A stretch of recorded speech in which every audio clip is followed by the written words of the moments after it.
This is Yohhamgambal. We're back playing Koudelka. Last time we were continuing to travel through the monastery, and we met Charlotte, the spirit of a girl who I guess was never loved. She's been reading a lot of Berserk lately, and yeah. Other than that, though, as you can see, I did a little bit of off-screen grinding. As you can see, their levels are they're a little higher than before, but their abilities are a little stronger, and that is because of these two unfortunate souls right there, right here.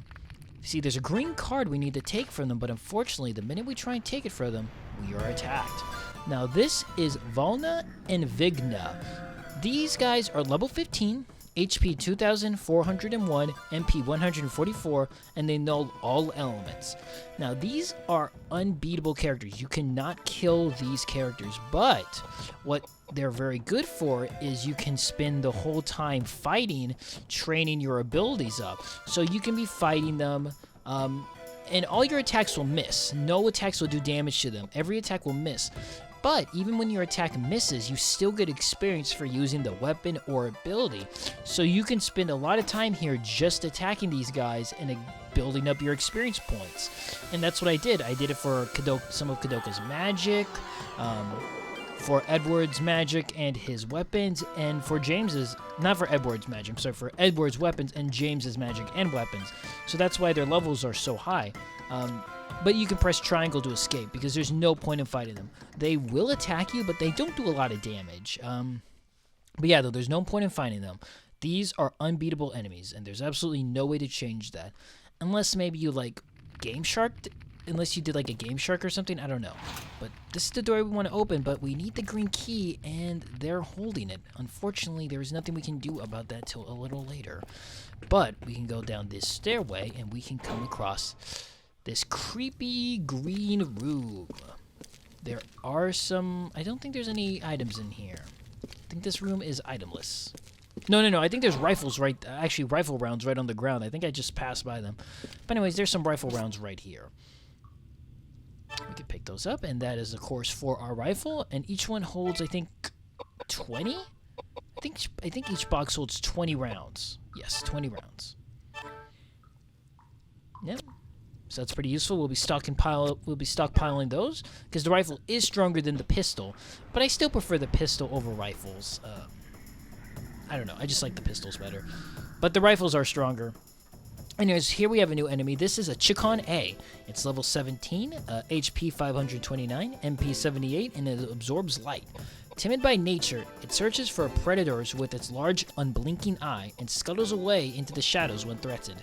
So yeah, it's kind of hard to tell, but it has a huge, giant eye, and I guess it never blinks. So, you know, it can win at it can win any game of staring contest. And right now I'm focusing on making Edward get his Fortify Intelligence to level 2 because that will be helpful for Koudelka. But other than that, though, that's not much else I'm doing with James except leveling up his guns. I will switch to the heavy rifle eventually. Actually, at the end of this part, I do some leveling up with it, and I get it to level 2. But unfortunately, though, I do have to go through almost all of its ammunition. So, yeah, we're gonna go back to the pistol. I gotta go back to the pistol just because it's I have way more rounds for. Because none of the enemies that I was fighting here was giving me any rounds for the rifle. But we got a brooch, which is actually a kind of a rarish drop, which is good. Again, that luck is really coming in handy. And I believe I equipped it to Edward. So this is the brooch. And it increases magical defense. And of course, we want our other characters to have better magical defense as well. So I see if it's better, but it's not. It increases the intelligence to 37, but I'd rather the other characters have some defense, so yeah. Just a little more for him, so that'll be good. Anyways, over in this corner is a tank, but unfortunately we do not have anything from which we can hold the acid with. We could put it in our hands, I guess, but probably not the best idea, honestly. Anyways, if you come over here... Uh-oh. Something's not right here. We're going to come up against another boss. This one can be a little tricky if you're not ready. It is like level 17, and I'm only level 10. So it does take a bit of time, but it's very much doable. And again, if you put your points, if you spend your points very specifically and wisely, you can deal with enemies at lower levels because your points are, like, it's kind of hard to tell in the beginning, but once you get later on in the game when you have better equipment and your points are more allocated to what you want your characters to be, it works fairly well. Anyways, so this is the Mad Fly. It's level 17. It has 3,025 HP. It has a 168 MP. And it nulls wind, but is weak to earth. And it absorbs light. So, you definitely want to use earth magic against. Unfortunately, my earth magic is only level 1, so it's not going to do a ton of damage, but it will do enough. But anyways, though, formerly a chaste, I don't know which word is, chaste, and pious man. Extensive mutations have rendered it inhuman. Hidden underground, it waits patiently for suitable prey that it may lay its larvae in. As a cruel irony, the desire to breed is its only motivation. Yes, I guess once a man of holiness who probably abstained from any sort of desires of the flesh, now its only desire is to reproduce. So as you can see, yeah, doing 750 damage, it's still pretty decent. It's actually pretty good. So yeah, this boss fight I don't think takes too long. It takes a minute. But it's not too bad. Unfortunately though, Edward isn't doing a whole bunch to it. It'll be better when he gets better weapons, but right now he's kind of stuck on what he has. And just continuing to just use James to buff up my characters. I probably should have debuffed. I forget that they can debuff too. I always forget to debuff enemies. But I'm gonna start doing that. But yeah, you can debuff the enemies, and that would have been a good idea, but I didn't do it because I'm a dingus. That would have made Edward a lot more useful. I mean, yeah, that would have made James a lot more useful. Edward a lot more useful in this fight. And he's doing some magic. He's having a spasm. I'm guessing those things on his side are like his larva sacs that he wants to impregnate people with. Ugh. The Madfly can be a little dangerous though because he does have decent magic and he does like to physically attack. And I think his physical attacks can cause poison. He has like a, if I remember correctly, like a rush down ability, so you gotta be a little careful. But just using some healing magic. As you can see, we can heal 1,000, which is pretty damn decent. Not too shabby if I say so myself. I like the room we're fighting in. I really like the floor design. Unfortunately, I don't think Edward has level 2 with the pipes yet. He only has level 1, so he can only hit them once, which is a bit of a bummer. And now I'm fortifying strength for James, so that maybe his pistol shots can do some more damage.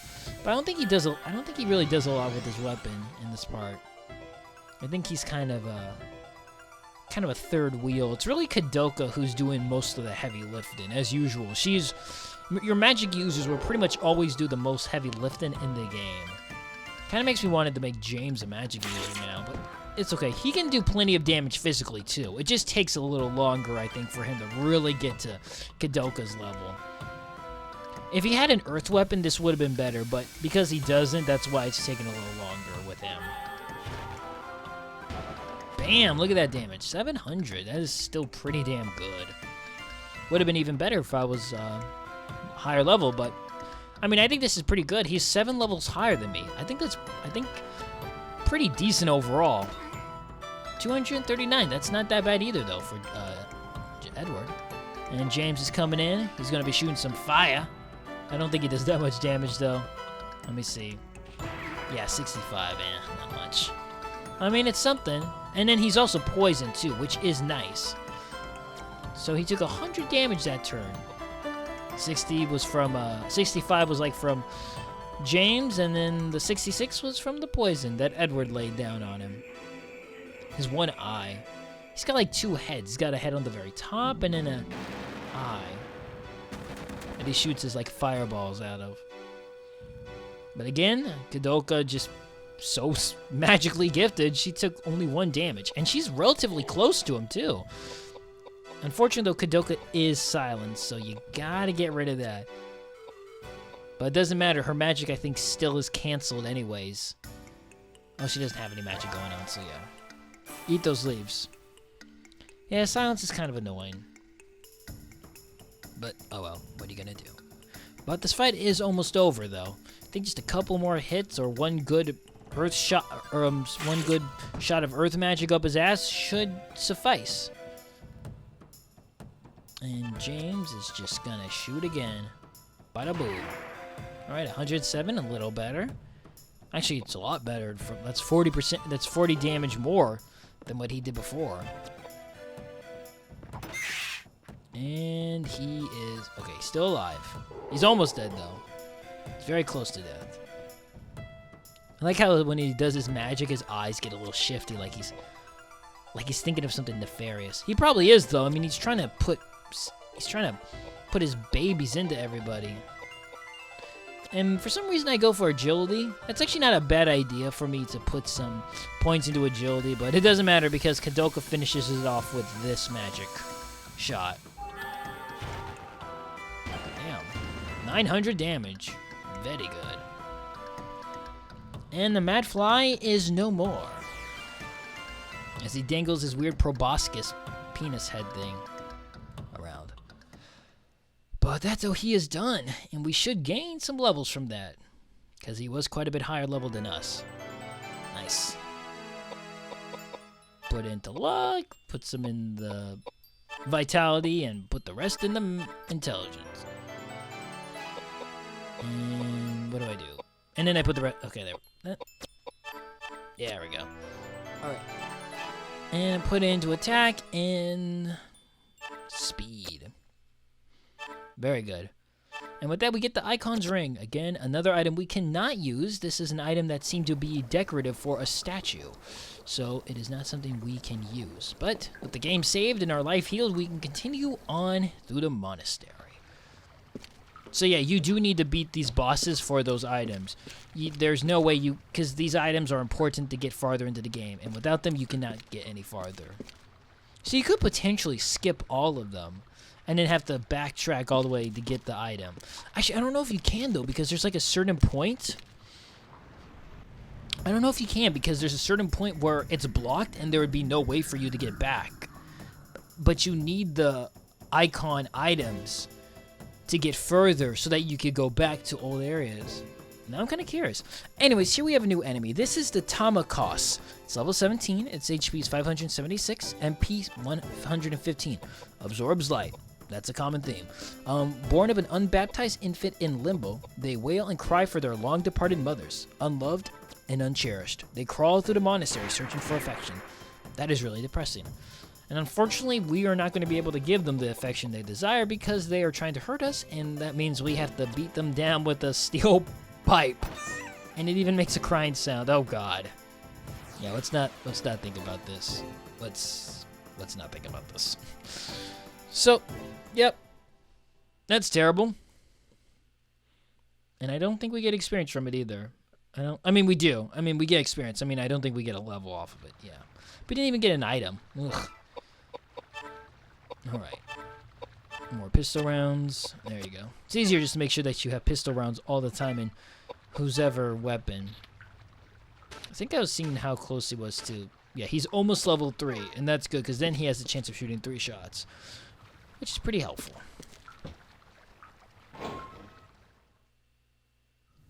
And another underground tunnel. There is, though, some ammunition, I believe, in the corner. That's why I'm kind of fidgeting around in the corner, because I'm looking for items. Here we go. Yep, pistol rounds, always welcomed. That's 20 more shots for me. And here we have the storage room, filled with a lot of goodies. I can see why there were thieves trying to come here. This looks like expensive stuff. Amazing. Absolutely amazing. I can't believe these treasures are in this monastery. Is that Montaigne's signature? Oh, that's a Caravaggio. Unbelievable, truly. Why have these treasures been forgotten? Treasures. If these treasures can be contributed to the Vatican, their value to Christianity is unquantifiable. What a discovery! Do you remember what this place is? It's not just a monastery, it was a prison. People were executed for fighting each other for supremacy. These treasures must have been taken from them, soaked with curses and hatred. You'll be cursed if you worship those things. I am a busy man that does not have the patience to teach you the importance of faith. But I will tell you why we have found these treasures. It could only have come from the guidance of God. God sees all, he knows. Got it? Preach to the converted. What about you, Edward? You seem a little more educated than she. I don't really care. Talk to me about monetary value. Save the holy crap. It seems I'm disappointed once again. I believe these dead thieves are better than you two. At least they appreciated true value. Instead of preaching, I want you to understand something, okay? You can't label all those dead bodies as thieves hunting treasure. I saw plenty of dead women who were cut up and mixed in with the mummies. That doesn't mean they weren't And thieves, were pretty Koudelka. fresh. Yeah. Strange. Even if I were used to seeing dead bodies, I'd be vomiting. So it is that couple. But why? Fools! How could such a kind and faithful couple be cold-blooded killers? This is the work of jealousy and greed. And pagans born of savagery, immigrants. Ooh. I will not be a party to such abusive slander. This is so unpleasant. It's kind of funny. I would probably fall into one of those categories of people James doesn't like. Oh boy. Jeez, James. A little, okay. I love how he still believes that the couple isn't evil, despite the fact that they're obviously evil. Anyways, we have the bowgun, which is an extremely powerful weapon. It shoots arrows, obviously, but the thing that's annoying about the bowgun is while it is very powerful, it only can shoot one shot at a time. Once you use it once, you have to reload it immediately after, making it leveling it up kind of useless because it can never shoot more than one shot, ever. So it is very strong, and in fact is actually kind of useful on a character like Koudelka, because if she ever needs to attack someone physically, it will just do a pretty decent amount of damage if you don't feel like doing magic. I don't use the bowgun though, just because of the fact that it can only shoot once, and then you have to spend a turn reloading it, which is very annoying. Doesn't make it a very practical weapon, and it makes the level up system kind of useless for it, because again, it only has one shot. Unless, I don't know, one of your characters can quick reload a crossbow, which I'm pretty sure none of the characters can do that. I was trying to look for another item in here. I was pretty sure there were pistol bullets in here, but I could not find them for the life of me. Anyways, here we have two new enemies. They're just new versions of enemies we fought previously, but this is, of course, Jester B and Shambi. Jester B being a little different from the regular Jester. It's a level 20 to 25, HP 784 to 1024, MP 57 to 67, and it takes half damage from fire, but it is weak to water and absorbs light. So that's different. The other Jester was not weak to anything and did not absorb or did not take a half from damage from anything, but this one does. Shambi, level 20, HP 678, MP 48, halves fire damage as well, and is also weak to water and also absorbs light. So very similar to the Jester. In fact, pretty much exact in its element nature. But other than that though, not much different between these guys. Still kind of use the same abilities, the tactics, and go down extremely easy. Thankfully I was using water because I was trying to level up the geyser, so I got lucky on that part. Unfortunately though, the next enemy we fight takes half damage to water, and I didn't realize that, and I kept using geyser on it. Even though it did level up quite a bit, I did also make the fight a lot longer than it really needed to be. But that's okay. But anyways, from that little scuffle, we leveled up, which is very nice. And again, putting more into mine, because you gotta make sure those attacks hit. And just putting a whole bunch in the attack. And we got a dirk, which I'm not going to use though, because I'm just not using a dirk. Anyways though, like I said though, I was looking for... Oh, I did find the pistol. Okay, I knew there were pistol rounds in here. I just couldn't recall where they were. But the game does like to hide things a lot. It's very easy to miss things, and the graphics can make it a little difficult to tell where things are. Anyways, that room is locked with the red key, and we are not going to be able to go into it until we find the red key. there is a tapestry. I guess, yeah, there's like a statue. There's something behind this wall, but unfortunately we cannot get it until just a little bit later. It's actually very soon that we can get it. But for now, we will have to leave it alone, because there's nothing we can do with that wall at the moment. And upstairs, there will be a high listel for us. So more alcohol. Excellent! Kind of need booze to get through this area. It's like the listel, but it recovers even more MP than the small listel. I really do like how the game gave every item its own description. One cool feature that I didn't mention is you can rename items. I don't think there's any purpose to it, but you could rename items. So you could just name the listel like, I don't know, acid or something if you really wanted to. Anyways, there's 3 items we need to get in this room. And here's the enemy that I took a long time on. Well, actually, it was only about like 3 minutes, but still. Anyways, here's a possessed armor. We have not fought these before. You could fight them earlier at the very beginning of the game in the attic where you get the map. And they can actually drop armor. And I actually do, during the off-screen grinding I get all of my characters' armor, chainmail. So it increases their vitality by a whole bunch, which is actually really useful. But anyways, though, the other enemy is, of course, Headless Corpse B. We've already fought a Headless Corpse A, but this one's just slightly different. It's level 20 to 30. HP 1,156 to 1,936. MP's 28 to 40. It halves wind, it's weak to dark, and it absorbs light. Now, the Possessed Armor B, this is Possessed Armor B. Like I said before, we could have fought Possessed Armor A very early in the game, but we just never ran across it. It's level 20. It has 1,369 HP.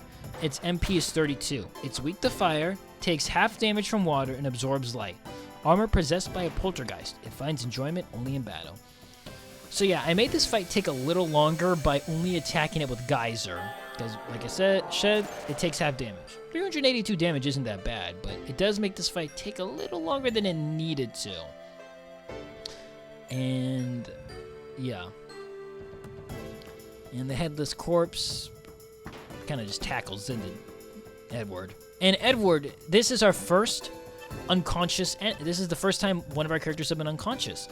And like I said before, one of the unique mechanics about this game is once an enemy is unconscious and once a comrade is unconscious and an enemy walks by them, you can no longer get them up again. So, and you'll be seeing that because Edward is going to fall again. So let's just say, you know, here, so the Armor Knight attacks Edward, he dies, and then the Armor Knight walks past Edward. I can no longer bring Edward back to life now. He is no longer in the fight. So even if I use a revive magic or whiskey, he is down for the count, and he will not be getting up. So, and we do have revive magic. I don't know why I didn't use revive. Didn't really need to use whiskey, but it's okay. So it's kind of an interesting little tidbit. So you got to be careful about that. And again, using water, which again isn't going to do a whole lot. I really should have just went with fire. But again, I forgot he was weak to fire. And I didn't know he was taking half damage from water. So there's that. But I still beat him without too much trouble. And see, there's intelligence, but unfortunately it missed. So after this, I was like, oh crap, I need to put way more points in the mind. If my buff attacks, if my buff magic is missing, then I just need to increase that, because that's pretty bad. That is not good at all, because that's a waste of 2 turns. The first turn is the charge, and then the second turn is the actual activation of the magic. So, yeah, not good. Not good at all. But, yeah. Anyways, Possessed Knight is getting a little closer. But yeah, though, I do a lot of grinding off of the Possessed Knight, and like I said, I get a lot of chainmail, which is really good, because chainmail increases vitality by a shit ton, which is super useful. And there's only one enemy left, and this one also takes half damage from water. No, he takes half damage from wind. So, yep, and it leveled up the gun. It didn't say it leveled up, but the fact that Edward shot 3 shots instead of 2 means that it's leveled up. Now that it's level 3, you can level it up all the way to level 3 and then have it go to like 999, but I don't think that does anything. I don't think anything happens when it's that high. So, but there you go. Our first character unconscious and a level up. And there we go. I'm just putting it all in the mind because it's a little low. So, need to start doing that. But like I said, though, there are 2 items in the... I'm sorry, not 2. There are 3 items in this room that we do want to collect that are very important. And I think I'm looking at... I was like looking, is it level 3? Yeah, it's level 3. Looking at how close this Fortify is. And I put on the... Not the bow... I should have put on the bowgun, really, because since you can only do 1 shot, it doesn't matter right now. But I really hate the fact that you had to reload the bowgun. I hate the fact that you had to reload the bowgun after every shot. So it's kind of terrible. Sorry, I was thinking there for a second. But, so anyways, there's 2 very noticeable items over here. This lion statue, and, of course, a letter and a teddy bear, which we will grab. An old letter. We will read that in a second. But there's another item over here. Another thing embedded in the wall is a stone tablet. The purpose of this item will not be known for a while, and it's not super useful, but we will take it nonetheless. So, come over. Actually, I think we do need it to beat the game, so it is kind of important. Anyways, we have a lion statue. We'll be coming across more statues of more animals, but this is the first. And then we have a stone tablet. Appears to be a map of some kind, but we cannot use it until we get to a room later in the game. And an old letter that was with the bear. This will be useful for a puzzle later on. But for now, it remains a mystery as to its use. But we will continue on. Anyways, something's not right here, and now we have another boss fight. This boss fight can be a little tricky because this boss does pack a whole bunch of HP. And even when you attack it with its weakness, it does take a bit of time to go down. But we will go ahead and take it on. It's actually a pretty cool fight. It's actually a really cool enemy because it is based off of one of H.P. Lovecraft's monsters. And I actually have H.P. Lovecraft's Great Tales of Horror. I just got it, and I'm reading right now let me see, what story am I reading? I'm reading the very first one, which is the Call of Cthulhu. Of course, Cthulhu being probably one of the most famous creatures of H.P. Lovecraft, but not the most powerful. I think there's I know a couple of other ones, like Yog-Sothoth. I can't pronounce their names, like Negaserteref. There's so many different creatures in the Lovecraft lore. I like it, though. I want to learn more about them. Anyways, though, like I said before, this is the Dark Young. It's level 20. It has a 2,916 HP and 250 MP. It is weak to wind, absorbs light, and is null to earth. And Edward's level went up. Nice. The hatred of the unjustly killed given form, knowing only of hatred, it rages against the heavens, cursing all who walk beneath the stars to languish and die. So yeah, like I said before, this is based off of a creature from Lovecraft. I don't think it's Cthulhu. I believe it's based off of... I forgot that it was weak to earth. That's why this fight takes a little longer than it needs to. I forgot that it was weak to wind. I believe it's based off of Neurolapicitep. I think that's what his name is. Because I know, obviously, there's Cthulhu, who is the one who lives under the ocean. He causes insanity whenever people are near him or look at him. He's got a great octopus monster thing, and he communicates to people through dreams? I believe he can communicate through dreams. I know one of them can. I know there's...